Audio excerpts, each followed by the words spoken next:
Eu sou de uma família tradicionalmente católica. Minha mãe foi uma das fundadoras da Legião de Maria em Mossoró.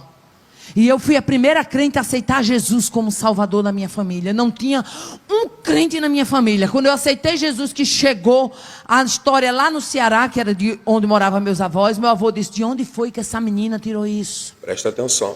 Na nossa raça, nunca teve um crente, e agora tem um crente.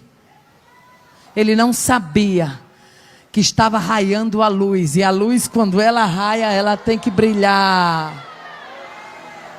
Você que só tem você de crente na sua casa e tem ficado triste, fique sabendo uma coisa: Deus te levantou como farol, e farol não pode estar para baixo não. Farol é imponente, farol ilumina, farol mostra que o jato de luz vai longe e dá itinerário para quem está em alto mar.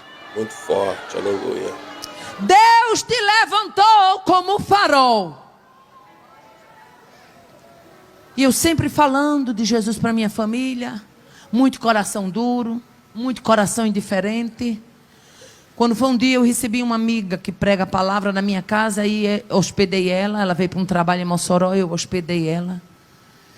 E na hora do café da manhã, antes do café da manhã, ela disse: eu preciso fazer uma oração. Na mesa ela fez uma oração rápida, e naquela oração Deus tomou aquela mulher e disse: mulher, eis que vou por estes dias, era no comecinho, mais ou menos dia 3 de dezembro, eis que vou por estes dias soprar um vento no meio dos teus. Dia 27 de dezembro, um sobrinho meu estava diagnosticado com gripe suína, um caso raro, apesar de ter sido um erro de diagnóstico, mas foi internado, entubaram, era apenas uma pneumonia, mas foi medicado como se fosse gripe suína. O moço ficou ruim, menino de 37 anos, novo, porte atlético, bem empregado. E eu me lembro como se fosse hoje, quando eu cheguei no hospital da Unimed, estavam minhas 3 sobrinhas sentadas no batente. E elas levantaram, olharam para mim e disseram: tia, faz alguma coisa. Sabe por quê? Porque o mundo pode não querer ser crente, mas ele quer que quem é crente seja crente de verdade. Deus vai abrir uma porta de testemunho no meio dos teus, e no olho do furacão vai botar tu, como se fosse a cereja do bolo. Repatou. Mas não é para morrer, é para dar luz e para mostrar que o Deus a quem você serve manda em cima no céu e manda embaixo na terra. É verdade, aleluia. A baia de couviaço. E ela disse: titia, ele está num estado muito difícil. Irmãos, quando eu entrei lá dentro, eu não pensei que o estado era tão grave. O moço estava entubado, em coma, o rim já ameaçando paralisar, sedação muito alta, se não me falha a memória, na época era 200 a sedação. Caso que a medicina de Mossoró desenganou. E quando eu olhei para aquela situação, digo: meu Deus. Saí daquele quarto crendo uma coisa: que só Deus poderia tirar ele daquele quadro. Oh, aleluia. A família começou a querer tirar ele de Mossoró, porque em Fortaleza a medicina é mais avançada, mas não tinha ninguém para ir com ele no voo da Unimed. Todo mundo muito abatido, todo mundo muito desesperado, as pessoas estavam desencontradas. É nessa hora que você entende, aleluia, que vale a pena ser crente. Porque Deus abriu uma porta para testificar. E quando eu saí daquele quarto, ela disse: titia, a gente quer tirar ele daqui, mas a gente não sabe como é que faz. Alguém tem que... Mamãe não está dando conta, que era a mãe dele, que é minha irmã. Mamãe não está dando conta. E a gente não sabe o que é que faça. E a gente quer solicitar o avião da UTI, Unimed, porque ele está todo monitorado e é uma transferência de alta complexidade. E eu disse: minha filha, eu assino o termo. Assinei o termo. E pensa numa coisa difícil, é você assinar um termo de que você está se comprometendo em aquela pessoa ser transferida, ser mudada, ser colocada no outro hospital. Mas na hora que eu peguei na caneta, eu disse: Deus, assina aqui comigo. Tiramos com o rapaz para Fortaleza. E quando chegamos lá, o médico disse: que pena, vocês demoraram demais. Ele já estava com quase 30 dias de UTI. Que pena, vocês demoraram muito. O moço está praticamente morto. Olha só. Irmãos, o quadro só se agravando, infecção e muita coisa. E eu fui visitar um ciclo de oração e levei minha irmã. Minha irmã estava angustiada. A gente ficou num apartamento lá em Fortaleza e só íamos nas horas de visita da UTI. Ela muito angustiada, chorando, não comia, não bebia, totalmente abatida. Aí eu disse: a gente vai hoje para um ciclo de oração. Eu nunca tinha ido a esse ciclo de oração em Fortaleza. É lá em Irmã Socorro de Maria, que é muito minha amiga. E foi a primeira vez que eu fui naquele ciclo de oração lá naquele dia. E quando chegamos lá, o Deus, por que eu estou falando isso aqui? Porque tem alguém aqui que Deus vai colocar no meio do olho do furacão. Mas não é para você ter medo, é para você saber que daquele furacão vai sair glória, vai sair libertação, vai sair vida nova. Glória. Quando chegamos naquele ciclo de oração, pastor Sérgio, sabe aquelas pessoazinhas, aqueles irmãozinhos assim, irmã Eliane, desse tamanhinho, pequenininho, aqueles vasos pequenos que Deus não fez maior, porque se fizesse maior estragava, pequenininho, mas cheio de Deus. Aí ele chega no meio do ciclo de oração, vai onde estava minha irmã até então não era crente. Quando chegou lá, disse: mulher, come, bebe, dorme, se alimenta e toma caldo, porque do teu filho cuido eu. Aí começou a dizer: olha, lembra daquele assalto assim, os assaltos que ele tinha sofrido? Deus começou a relatar tudo e disse: fui eu que guardei ele em todos estes, não sou eu, porventura, Deus para fazer o novo agora. Deus é tremendo. Vale a pena servir a esse Deus, menino. Esse Deus não é brinquedo, não.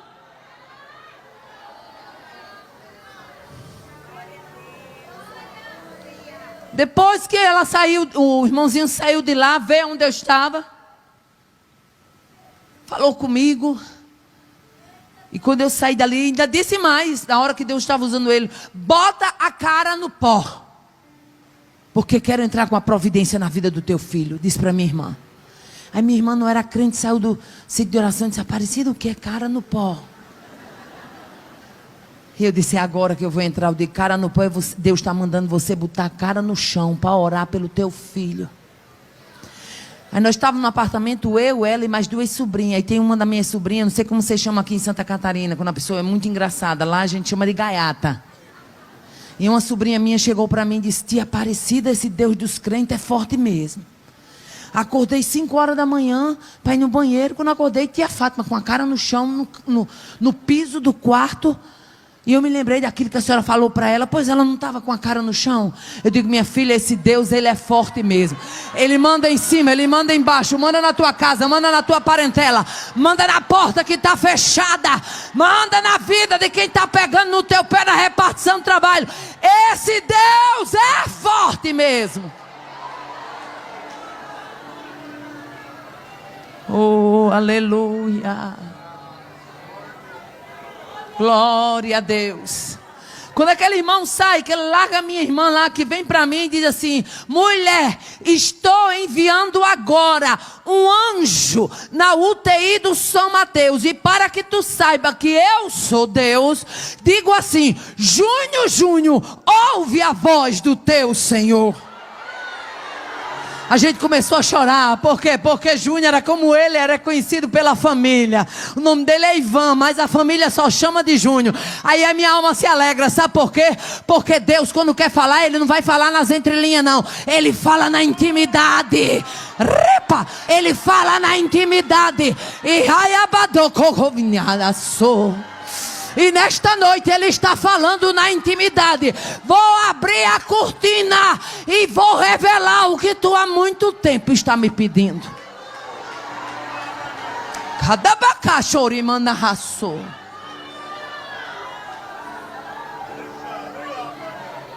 Vou enviar um anjo na UTI do São Mateus. Aí a minha alma se alegra. Sabe por quê? Esse Deus entra em cova, entra em caverna, entra em UTI. Esse Deus entra no inferno. Esse Deus entra no subterrâneo. Esse Deus entra no profundo do mar. Ouve a oração de vento de peixe. Esse Deus não é brincadeira.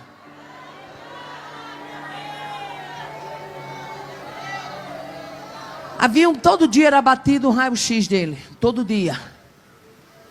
E o pulmão era totalmente necrosado, de cima a baixo. Porque era uma pneumonia muito forte. E além, para complicar o caso, ele tinha sido medicado errado.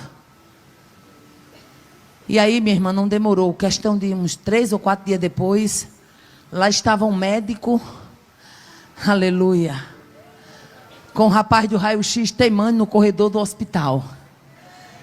E eu preciso dizer uma coisa que eu esqueci. Quando o avião veio para buscar ele para Fortaleza, eu comecei a bater foto. A médica do avião, da UTI, olhou para mim com um olhar de censura. Que se olhar fosse bala, eu tinha morrido ali.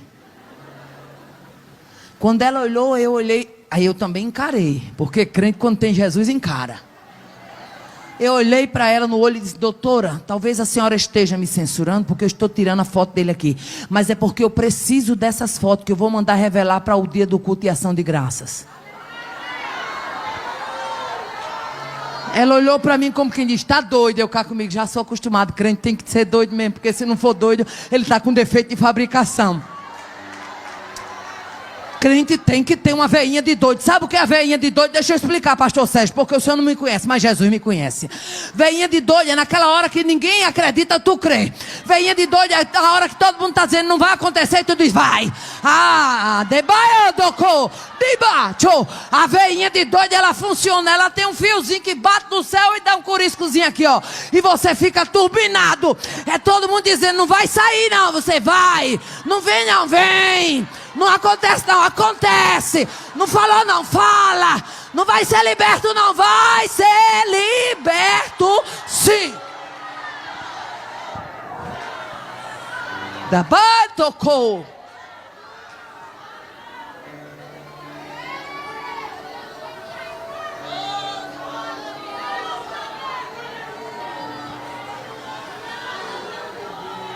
Eu estou sentindo uma graça de Deus tão grande.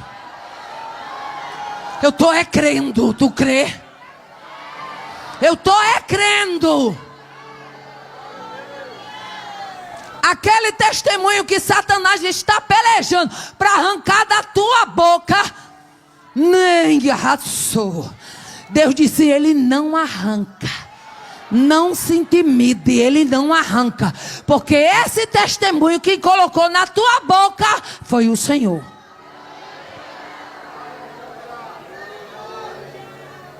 E aí eu me deparo com uma confusão no corredor.